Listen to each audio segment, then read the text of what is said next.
হত্যা, গুম, দখল, সন্ত্রাসে হাসিনার লাঠিয়াল ছিল কয়েক সেনা কর্মকর্তা, বিচারের দাবি সাবেকদের। তত্ত্বাবধায়ক সরকার বাতিল কেন অবৈধ নয়, হাইকোর্টের রুল, আওয়ামী লীগ নিষিদ্ধ চেয়ে রিট।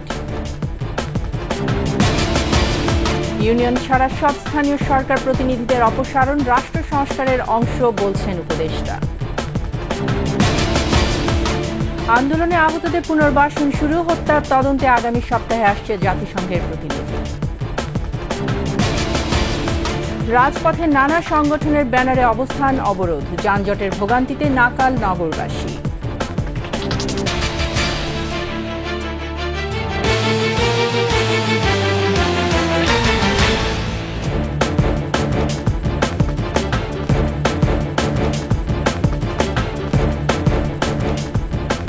শুনছিলেন ফার্স্ট সিকিউরিটি ইসলামী ব্যাংক পিএলসি সংবাদ শিরোনাম। আমন্ত্রণ সন্ধ্যার 21-এর সংবাদে, সাথে আছি আমি তাইজিন রহমান। দর্শক, 21 টেলিভিশনের সংবাদ একই সাথে সরাসরি দেখতে পাবেন আমাদের ফেসবুক পেজ www.facebook.com/2124 অনলাইনে। এছাড়া সাবস্ক্রাইব করতে পারেন www.youtube.com/21TV চ্যানেলে। এছাড়া সংবাদে আরও থাকছে।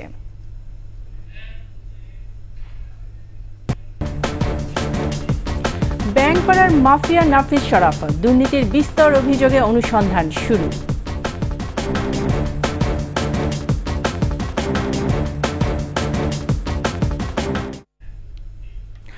আওয়ামী দুঃশাসনের গত 15 বছরে হত্যা, গুম আর বিভিন্ন প্রতিষ্ঠান দখলের বিশেষ একটি অংশে নেতৃত্ব দিয়েছেন সামরিক বাহিনীর কিছু কর্মকর্তা।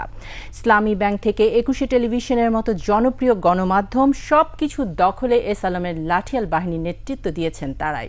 তাদের প্রত্যক্ষ সহযোগিতায় উত্থান ঘটেছে এস আলমদের। বৈষম্য বিরোধী আন্দোলনের মাধ্যমে অপশাসন থেকে মুক্তির পর অভিযুক্ত সেনা সদস্যদের বিচার দাবি করেছেন সাবেক সেনা কর্মকর্তারা। মানিক শিকদারের বিশেষ প্রতিবেদন। রিয়ার অ্যাডমিরাল এম সোহায়েল, সামরিক গোয়েন্দা সংস্থা ডিজিএফআই এর সাবেক পরিচালক lieutenant general Akbar Hossain, brigadier general Rashidul Alam, সদ্য আটক মেজর জেনারেল জিয়াউল হাসান, এমন আরও বেশ কয়েকজন সামরিক কর্মকর্তার নেতৃত্বে রাষ্ট্রীয় পৃষ্ঠপোষকতায় গত 15 বছরের বেশি সময় দেশ জুড়ে চলতে থাকে হত্যা, গুম, দখলদারিত্ব আর লুটপাটের রোমহর্ষক অধ্যায়। সরাসরি তাদের নেতৃত্বে উত্থান ঘটে ব্যাংক খেকো, জমি খেকো এস আলমের। 2017 সালের 27 নভেম্বর এশিয়ার শীর্ষস্থানীয় ইসলামী ব্যাংক দখলে নেয় আওয়ামী লীগের এই অলিগার্ক। এর 2 বছর আগে 2015 সালে 25 নভেম্বর একইভাবে দখলে নেয় মুক্ত চিন্তার খোলা জানালা হিসেবে পরিচিত সেই সময়ে দেশের সবচেয়ে জনপ্রিয় গণমাধ্যম 21 টেলিভিশন।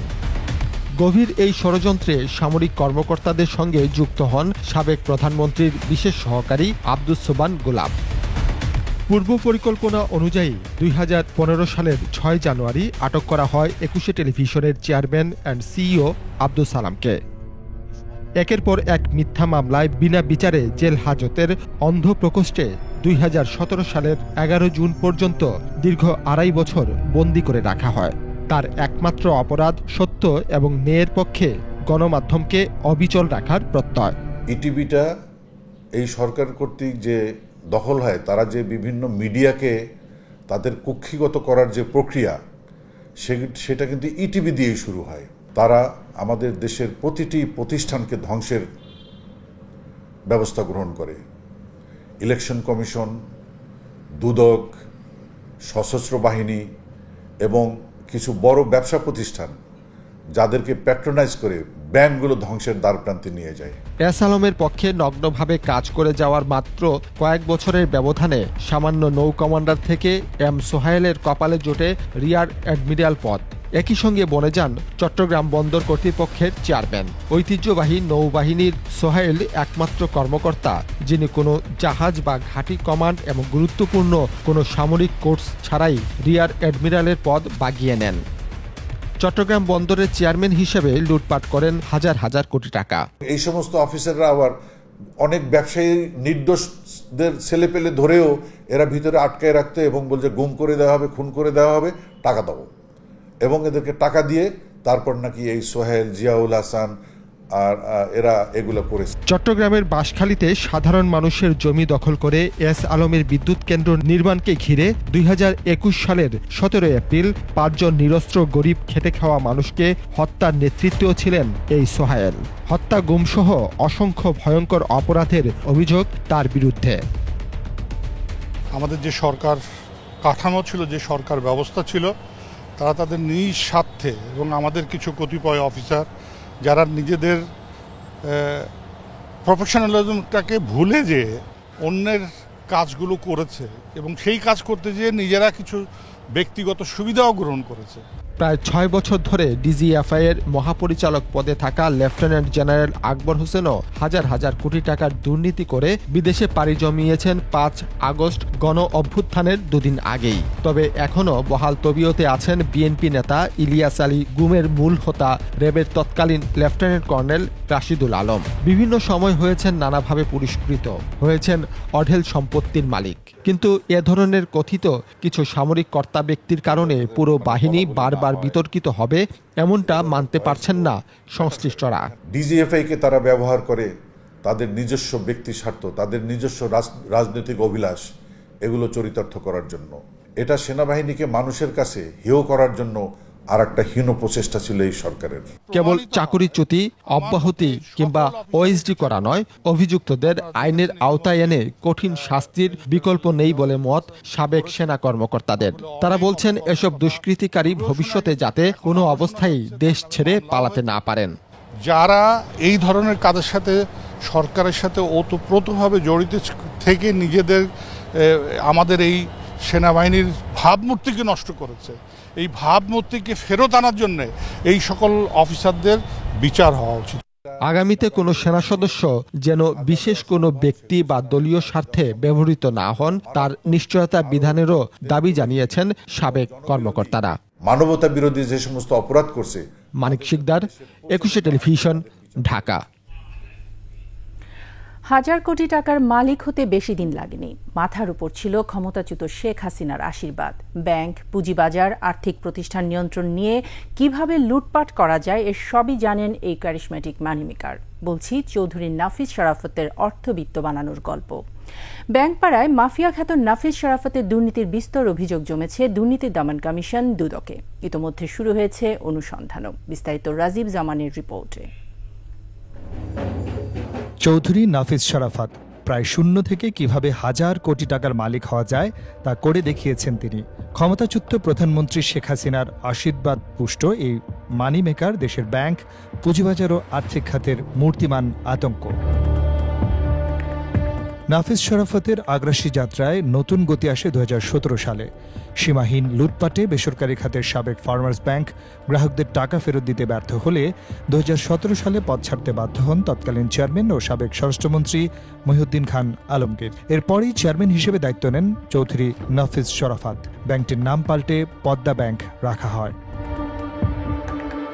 কিন্তু নাফিস শরাফত দায়িত্ব নেওয়ায় পদ্মা ব্যাংকের আর্থিক অবস্থার ইতিবাচক পরিবর্তন হয়নি, বরং উত্তপ্ত কড়াই থেকে জ্বলন্ত উনুনে পড়ে ব্যাংকটি। চেয়ারম্যান হয়েই ব্যাংকটির 800 কোটি টাকা আত্মসাৎ করেন নাফিস। সম্পদ ব্যবস্থাপনা প্রতিষ্ঠান রেইসের মালিকানায় যুক্ত নাফিস শরাফত সদ্য গ্রেফতার সালমান এফ রহমানেরও ঘনিষ্ঠজন। তার সঙ্গে যোগসাজশে শেয়ারবাজার থেকে 1700 কোটি টাকা বের করেন চৌধুরী নাফিস শরাফত। বেসরকারি খাতে সাউথ ইস্ট ব্যাংক দখলের পরিকল্পনা ছিল নাফিসের। তার স্ত্রী আঞ্জুমান আরা শহীদকে সাউথ ইস্ট ব্যাংকের পরিচালক বানিয়েছেন। আর রেইস অ্যাসেট ম্যানেজমেন্টের প্রতিনিধি হিসেবে ছেলে চৌধুরী রাহিব শরাফতকেও সাউথ ইস্ট ব্যাংকের পরিচালক করার খায়েশ ছিল তার। সাউথ ইস্ট ব্যাংক থেকে চৌধুরী নাফিস শরাফত কত টাকা বের করেছেন তার হিসেব পাওয়া যায়নি। যে কেউ যদি ফ্রড করে, যে কেউ যদি উইলফুল ডিফল্টার হয়, যে কেউ যদি ব্যাংক থেকে টাকা নেয় অনলি টু ফ্রড করার জন্য, তাদের সেই পানিশমেন্টটা আমাদের যে আইন ব্যাংক কোম্পানিজ অ্যাক্ট অথবা আমাদের যে অর্থহীন আদালত আইন, সেইটা সময় উপযোগী না, সেটাকে অ্যামেন্ডমেন্ট করতে হবে। অ্যাটলিস্ট ইন্ডিয়ার মতো বা অন্য যে কোনো দেশের সাথে সামঞ্জস্য রেখে। দুর্নীতি দমন কমিশনের তথ্য অনুযায়ী মোবাইলের টাওয়ার কোম্পানি, বিদ্যুৎ প্ল্যান্ট, বেসরকারি বিশ্ববিদ্যালয়, তারকা হোটেল ব্যবসায় বিনিয়োগ আছে নাফিজ ও তার পরিবারের সদস্যদের। আর এসব ব্যবসার নামে ব্যাংক থেকে ঋণ নিয়ে অন্তত 2,500 কোটি টাকা আত্মসাৎ করেছেন নাফিজ ও তার পরিবারের সদস্যরা। এই যারাই টাকা নিয়েছে ব্যাংক থেকে সকলেই দুর্নীতি করেছে। আপনি সকলকেই দুর্নীতি দমন কমিশন আইন 2004 আনতে পারবেন এবং সেখানে 10 ইয়ার্স পর্যন্ত ইমপ্রিজনমেন্ট প্লাস তাদের প্রপার্টি সব কিছু আপনি অ্যাটাচ করে ফোরফিট করতে পারবেন। তাহলে এই যে দুটো আইন আছে সেই দুটো আইন দিয়েই এই যারা ব্যাংক থেকে লুট করেছে আপনি তাদেরকে পানিশমেন্টের আওতায় আনতে পারবেন। দুদকের তথ্য বলছে, শেখ হাসিনার আমলে পুলিশ, র্যাব ও গোয়েন্দা সংস্থাকে ব্যবহার করে আর্থিক প্রতিষ্ঠানগুলোতে নিজের নিয়ন্ত্রণ প্রতিষ্ঠা করেন নাফিজ শারাফাত। সাবেক আইজিপি বেনজির আহমেদ, বাধ্যতামূলক অবসরে যাওয়া এসবির সাবেক প্রধান মনিরুল ইসলাম, বাধ্যতামূলক অবসরে যাওয়া পুলিশ কমিশনার হাবিবুর রহমানের ঘনিষ্ঠ হিসেবে পরিচিত নাফিজ শারাফাত প্রধানমন্ত্রীর কার্যালয়ে ভয় দেখাতেন সবাইকে। গোপালগঞ্জে বাড়ি বলে শেখ হাসিনার ঘনিষ্ঠ আত্মীয় হিসেবেও পরিচয় দিতেন তিনি। টাস্ক ফোর্স আমাদের কিন্তু অলরেডি আছে এই মানি লন্ডারিং এর ইস্যুতে, সেটাকে আরো কিভাবে ইফেক্টিভ এবং সেটাকে আরো হাই পাওয়ার যারা আছে তাদেরকে দিয়ে রেগুলার বেসিস যদি তৎপর হয় তাহলে আমাদের এই মানি লন্ডারিং যেটা হয়েছে সেটা অনেকটাই চেষ্টা করা যেতে পারে আনার জন্য। নিজের এবং পরিবারের সদস্যদের দুর্নীতি আড়ালে রাখতে দৈনিক বাংলা ও online news portal News Bangla ব্যবহার করেন নাফিজ ও তার পরিবারের সদস্যরা। তাদের সবার দুর্নীতির অনুসন্ধান শুরু হয়েছে গত বৃহস্পতিবার। তবে এই বিষয়ে এখনই বিস্তারিত বলতে নারাজ দুদকের দায়িত্বশীলরা। এদিকে অভিযোগের বিষয়ে জানতে চৌধুরী নাফিজ শারাফাতের সাথে যোগাযোগ চেষ্টা করা হলেও সাড়া দেননি তিনি। রাজীব জামান, 21 টেলিভিশন। বহুল বিতর্কিত এস আলম গ্রুপের মালিকানাধীন 6 ব্যাংকের ঋণ বিতরণের সীমা আরোপ করেছে বাংলাদেশ ব্যাংক। 5 কোটি টাকার বেশি ঋণ দিতে হলে এসব ব্যাংককে নিতে হবে কেন্দ্রীয় ব্যাংকের অনুমতি। এসব সিদ্ধান্ত জানিয়ে 6 ব্যাংকে চিঠি দিয়েছে বাংলাদেশ ব্যাংক। এছাড়া যেসব প্রতিষ্ঠানের কাছে মেয়াদোত্তীর্ণ ও সীমাতিরিক্ত ঋণ আছে তার নগদ আদায় ছাড়া নবায়ন করা যাবে না বলেও জানিয়েছে কেন্দ্রীয় ব্যাংক। ব্যাংক 6টি হল ইসলামী ব্যাংক, সোশ্যাল ইসলামী ব্যাংক, ফার্স্ট সিকিউরিটি ইসলামী ব্যাংক, ইউনিয়ন ব্যাংক, গ্লোবাল ইসলামী ব্যাংক ও কমার্স ব্যাংক। ব্যাংকের সার্বিক আর্থিক অবস্থার অবনমন রোধ ও আমানতকারীদের স্বার্থ সংরক্ষণে এই ব্যবস্থা নেওয়া হয়েছে বলে জানিয়েছে বাংলাদেশ ব্যাংক।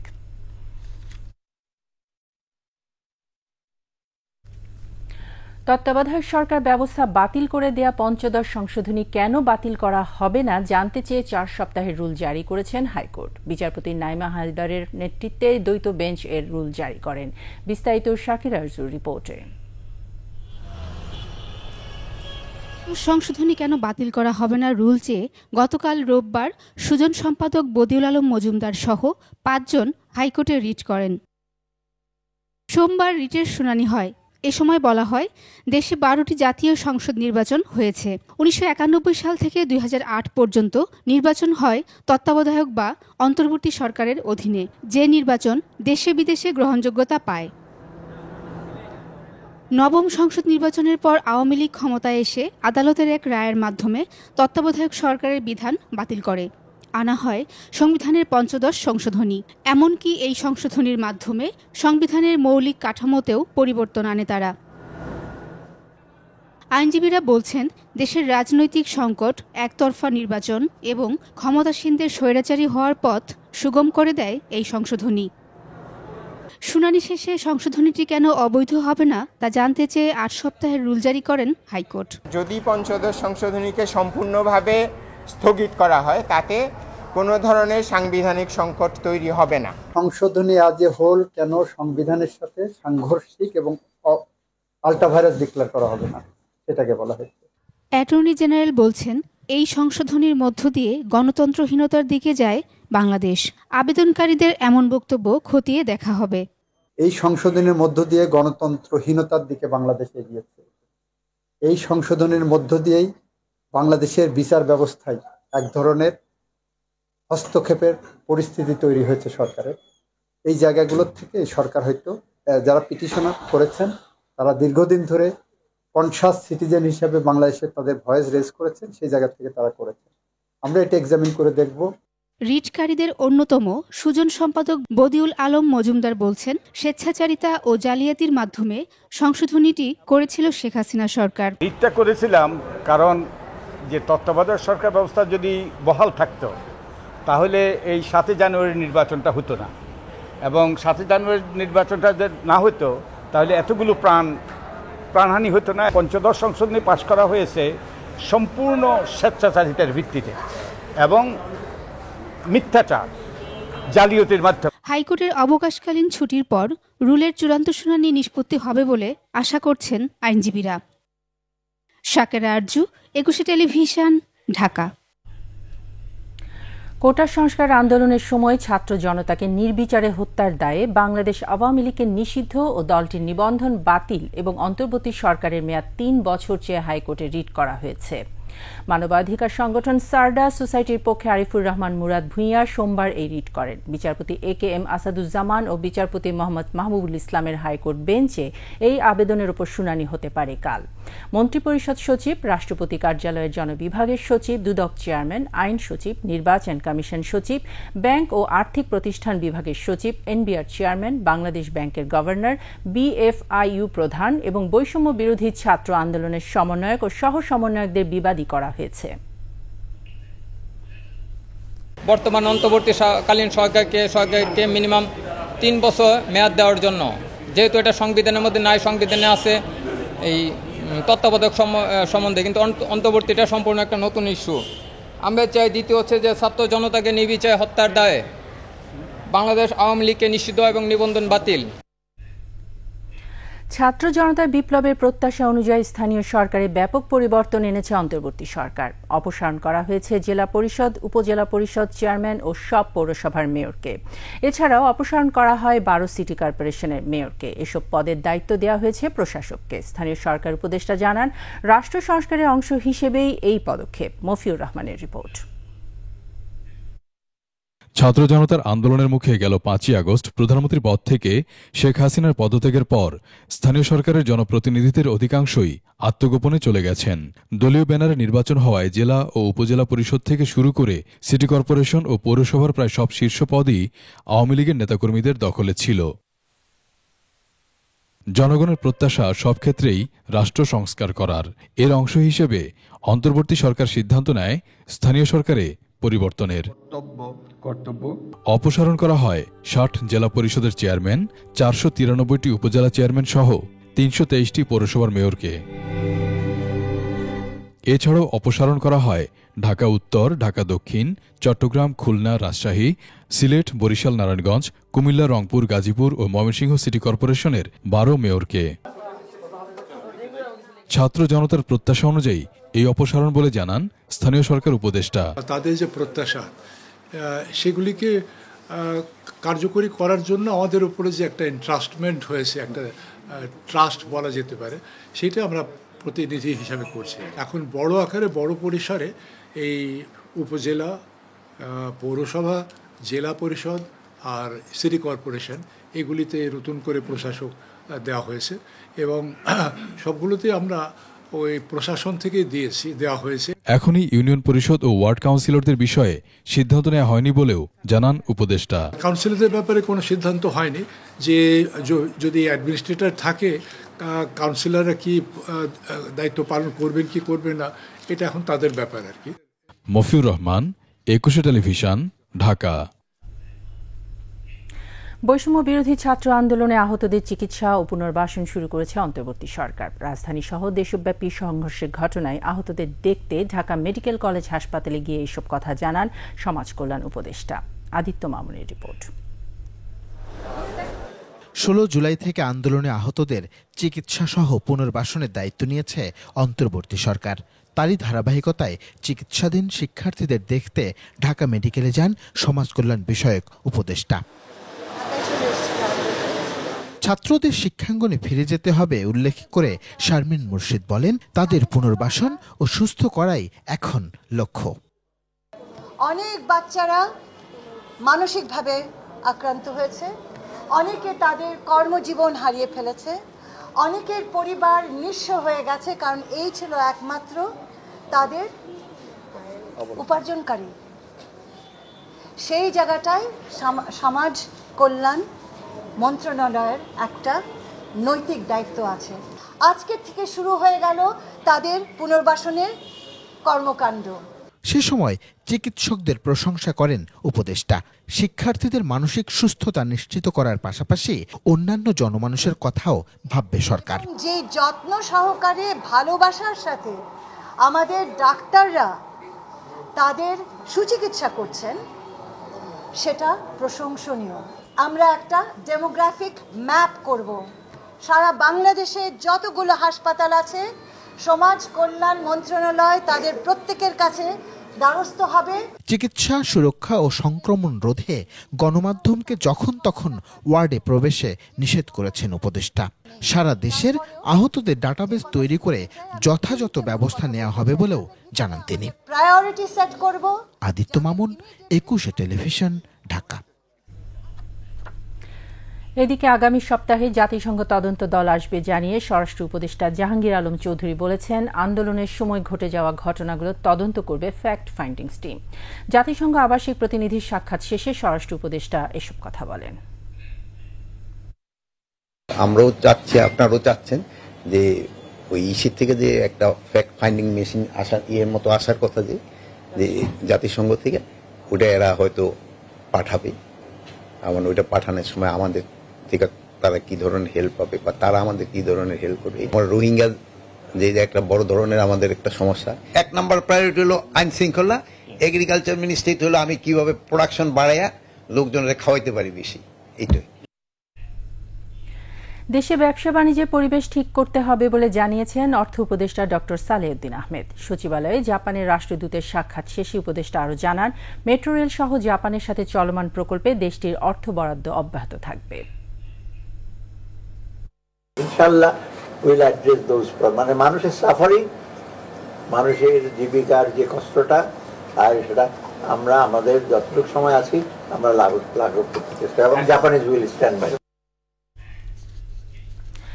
বিভিন্ন সংগঠনের ডাকা অবস্থান অবরোধ কর্মসূচিতে নাকাল রাজধানীবাসী। সকাল থেকে মতিঝিল, পল্টন, প্রেস ক্লাব, কাকরাইল মোড়, Shahbag, Mirpur road, science lab ও উত্তরা এলাকায় যান চলাচল বন্ধ হয়ে যায়, আবার কোথাও কোথাও চলে ধীর গতিতে।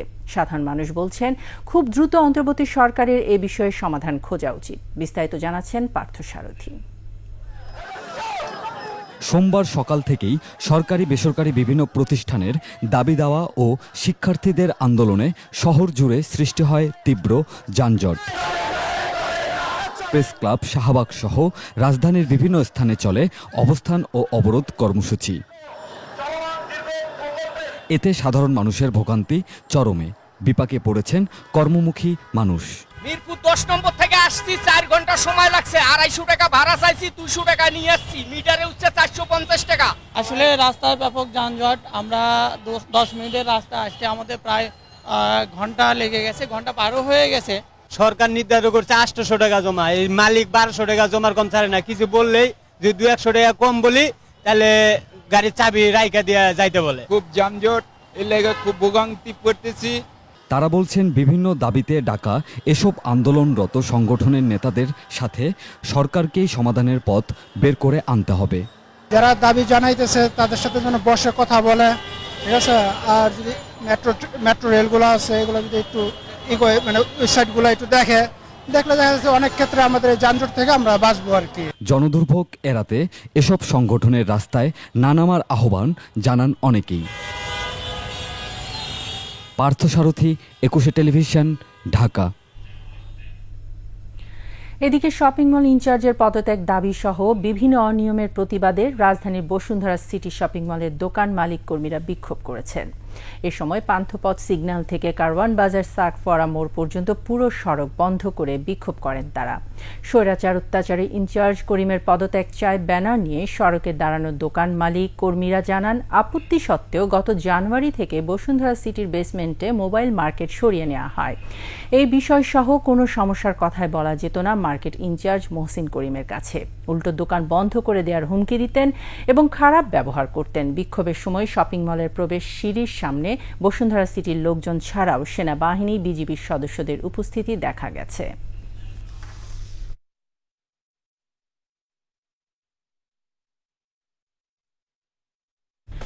অন্তর্বর্তী সরকারের প্রতি বিএনপির পূর্ণ সমর্থন রয়েছে বলে জানিয়েছেন দলটির মহাসচিব মির্জা ফখরুল ইসলাম আলমগীর। তিনি বলেন, একটি গোষ্ঠী ছাত্র জনতার বিজয় নস্যাৎ করতে বিভিন্ন অপকর্ম করে বিএনপির ওপর দায় চাপানোর চেষ্টা করছে। এদিকে পতনের ভয়ে শেখ হাসিনা বছরের পর বছর বিএনপি শূন্য দেশ গড়তে প্রাণান্ত চেষ্টা করে গেছেন বলে মন্তব্য করেছেন দলের সিনিয়র যুগ্ম মহাসচিব রুহুল কবির রিজভী।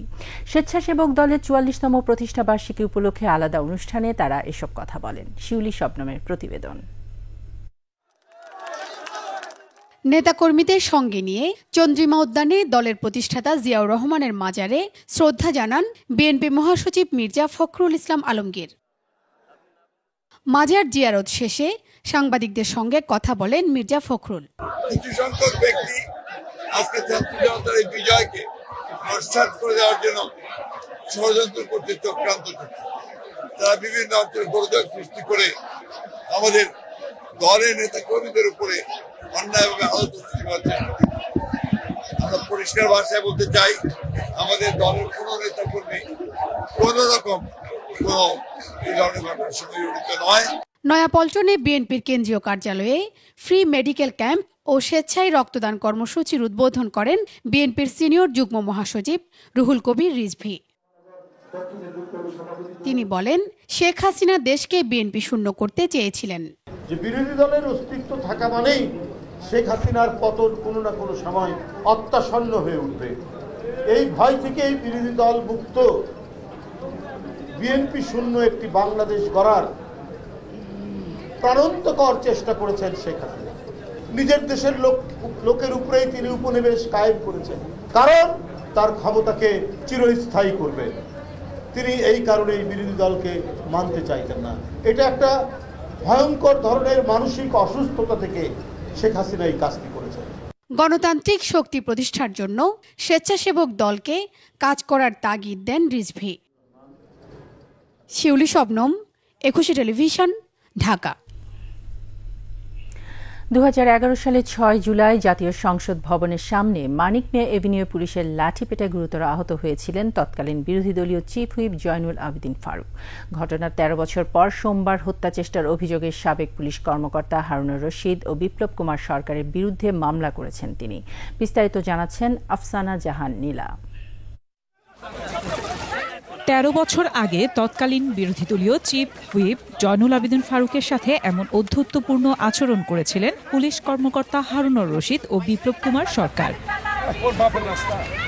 জাতীয় সংসদ ভবনের সামনে মানিক মিয়া অ্যাভিনিউ সংগঠিত এ ঘটনায় রাজধানীর শেরে বাংলা থানায় মামলা করতে চেয়েও সে সময় ব্যর্থ হন জয়নুল আবেদিন ফারুক। গত 5ই আগস্ট শেখ হাসিনা ক্ষমতাচ্যুত হলে মামলার সিদ্ধান্ত নেন বিএনপি চেয়ারপারসনের উপদেষ্টা জয়নুল আবেদিন ফারুক। সোমবার রাজধানীর শেরেবাংলা নগর থানায় মামলা দায়ের করার পর থানা কমপ্লেক্সের সামনে সাংবাদিকদের সঙ্গে কথা বলেন তিনি। মামলা নেন নাই, মামলা কোর্টে করা হয়েছে।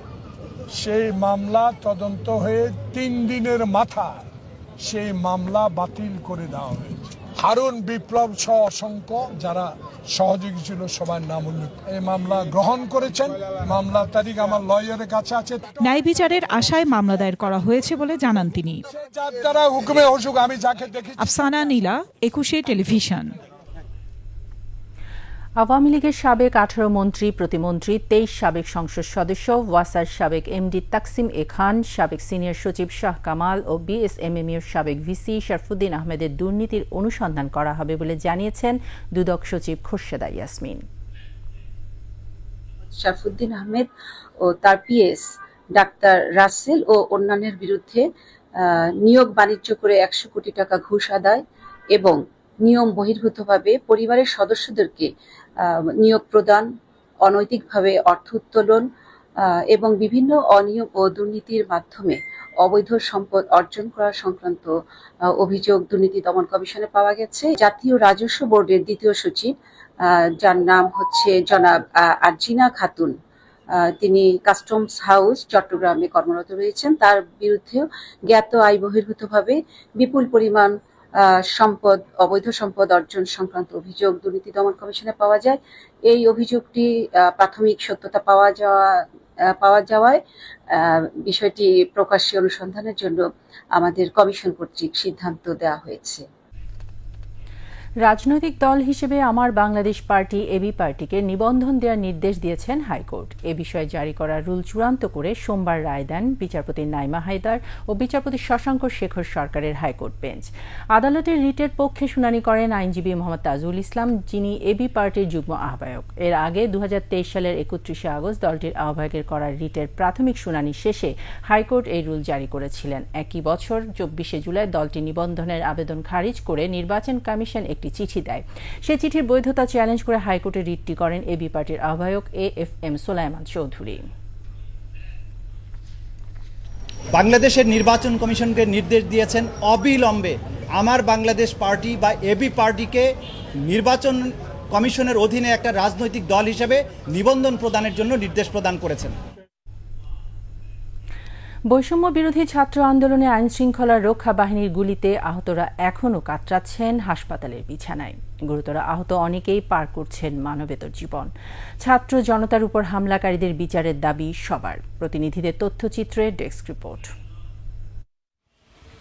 চুয়াডাঙ্গার চণ্ডীপুরের কৃষক পরিবারের সন্তান শরীফুল ইসলাম মিরাজ লেখাপড়া করে বড় হওয়ার স্বপ্ন নিয়ে ভর্তি হন রাজধানীর একটি বেসরকারি বিশ্ববিদ্যালয়ে। তবে তার সেই স্বপ্ন এখন হারাতে বসেছে অন্ধকারে। নিজের অধিকার আদায়ে সদ্য BBA পাশ করা মিরাজও যোগ দেন কোটা বিরোধী আন্দোলনে। 19 জুলাই রাজধানীর পল্টন এলাকায় অন্যান্যদের মতো পুলিশের শটগানের ছররাগুলিতে ক্ষতবিক্ষত হয় মিরাজের শরীর। ছররাগুলি লাগে তার চোখেও। এতে নিভে যাওয়ার শঙ্কায় তার দু চোখের আলো। দুই চোখেই গুলি লাগে, এক চোখের বাম চোখের কোনায় শিরে। এই চোখে আমি সারা জীবন ঝাপসা দেখব এবং ডান চোখে আমার এখনো বুলেট আছে এবং ওই বুলেটটা এমন এক জায়গায় আছে, ডাক্তার বলছে রেটিনা ছিঁড়ে গেছে, আপনি আর কখনো দেখতে পাবেন না। দেশকে আলোর পথ দেখাতে অনেক কষ্টে ছেলেকে পড়ালেখা করিয়েছেন কৃষক বাবা মা। ছেলের এমন পরিস্থিতিতে দুশ্চিন্তায় তারা। বেসরকারি ভার্সিটিতে পড়াইছি কত কষ্ট করে, এখন সেই ছেলে চোখে দেখতে পাচ্ছে না, আমি এখন কি করব? এদিকে শটগানের ছড়াগুলির দগদগে ক্ষত নিয়ে ময়মনসিংহ মেডিকেল কলেজ হাসপাতালের বিছানায় কাতরাচ্ছেন গার্মেন্টস কর্মী নবী হোসেন। যে এত কষ্ট করে এত সুন্দর একটা বিজয় এনে দিছি। নবী হোসেনের মতো আরো 24 জন আন্দোলনকারী স্প্রিন্টারের যন্ত্রণা নিয়ে চিকিৎসাধীন। তবুও আন্দোলনের সাফল্যে গর্বিত তারা। বিচারের দাবি স্বজনদের। আমরা মিছিল করে আসার সময় আমাদের পিছন থেকে কুবানো হয়েছে, এর পাথালে কুবানো হয়েছে। খুরশিদ আলম মুকুল, ডেস্ক রিপোর্ট, 21 টেলিভিশন।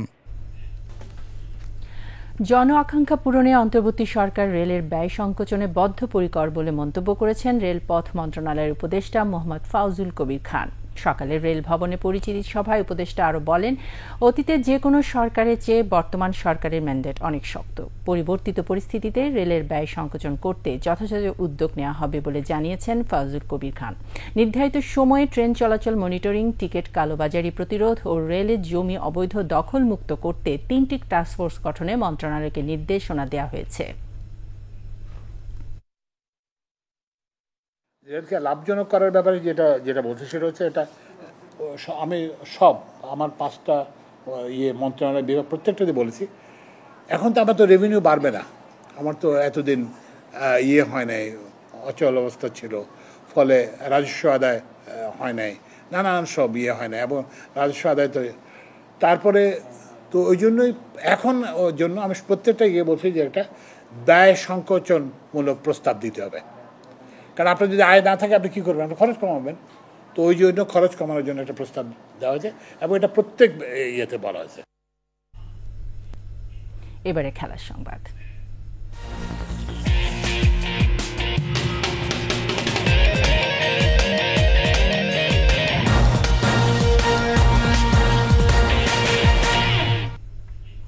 অন্তর্বর্তী সরকারের দায়িত্ব নেয়ার পর প্রথমবারের মতো বাংলাদেশ ক্রিকেট বোর্ড পরিদর্শনে গিয়েছেন যুব ও ক্রীড়া উপদেষ্টা আসিফ মাহমুদ সজীব ভুঁইয়া।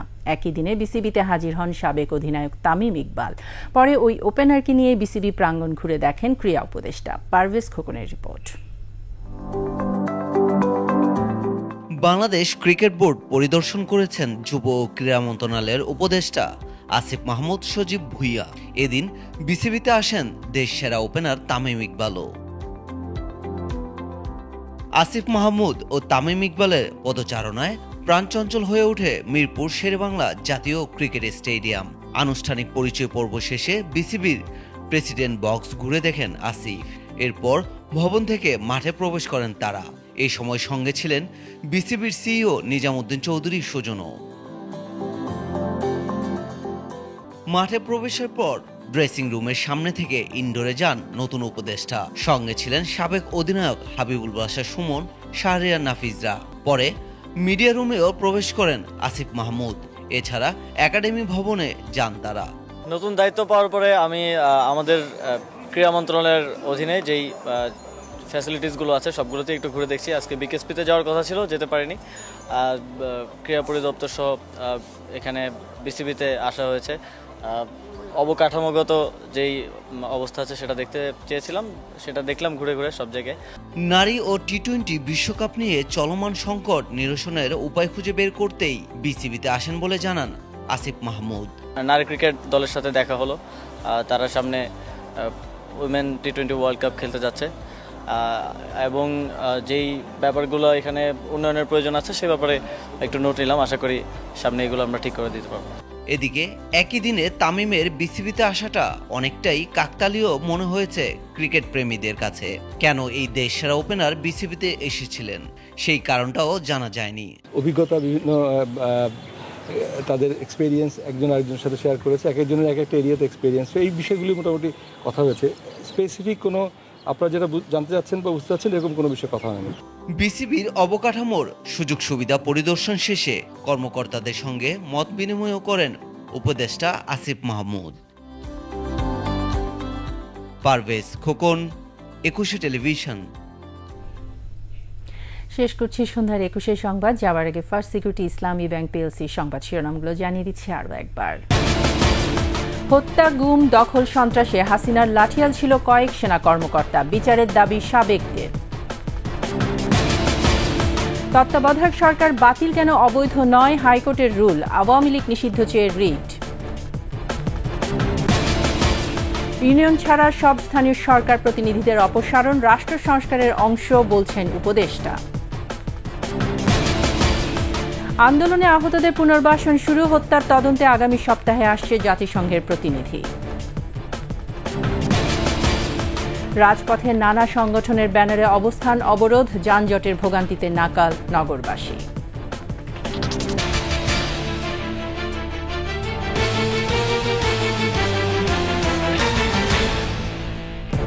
সর্বশেষ সংবাদ জানতে ডায়াল করুন 2021 নম্বরে আর ভিজিট করুন 21-tv.com এই ওয়েবসাইটে। এছাড়া ফেসবুকে ভিজিট করতে পারেন www.facebook.com/2124 অনলাইনে।